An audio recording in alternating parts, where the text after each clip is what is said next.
गृहमन्त्री सुदन गुरुङको अर्को सफलता विदेश पठाइदिन्छु भन्दै ठगी गर्ने 550 जनाको नाम सार्वजनिक। दर्शकबिन वैदेशिक रोजगारीको नाममा सर्वसाधारणलाई ठगी गर्ने गिरोह विरुद्ध सरकारले कड़ा एक्सन थालेको छ। गृहमन्त्री सुदन गुरुङको पहलमा वैदेशिक रोजगार क्षेत्रलाई व्यवस्थित र पारदर्शी बनाउने अभियान अन्तर्गत वैदेशिक रोजगार विभागले ठगीमा संलग्न 550 जनाको नाम सार्वजनिक गरेको हो। विभागका अनुसार ती व्यक्तिहरूले विदेश पठाइदिन्छौ भन्दै विभिन्न देशमा आकर्षक रोजगारीको प्रलोभन देखाएर सर्वसाधारणबाट लाखौं रुपियाँ असुल गर्ने गरेको प्रमाण फेला परेको छ। पीड़ितहरूको उजुरी प्रमाण र विस्तृत अनुसन्धानका आधारमा उनीहरूको नाम सार्वजनिक गरिएको विभागले जनाएको छ। हालैका वर्षहरूमा वैदेशिक रोजगारीमा जाने नेपालीहरूको संख्या बढेसँगै ठगीका घटनाहरू पनि तीव्र रूपमा बढ्दै गएको देखिएको छ।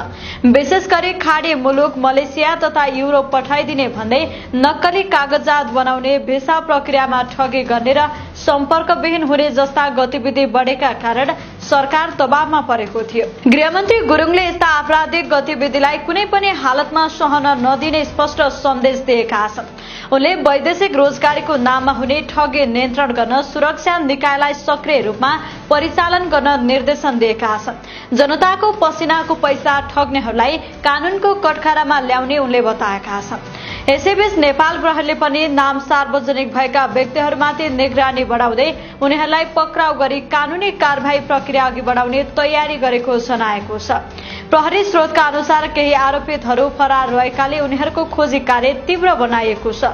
वैदेशिक रोजगार विभागले सर्वसाधारणलाई वैदेशिक रोजगारीमा जानु अघि अनिवार्य रूपमा आधिकारिक मेनपावर कम्पनी मार्फत मात्र प्रक्रिया अघि बढाउन आग्रह गरेको छ। साथै कुनै पनि व्यक्तिले व्यक्तिगत रूपमा विदेश पठाउने दावी गरेमा त्यसप्रति सचेत रहन र तुरुन्तै सम्बन्धित निकायमा जानकारी गराउन पनि आग्रह गरिएको छ।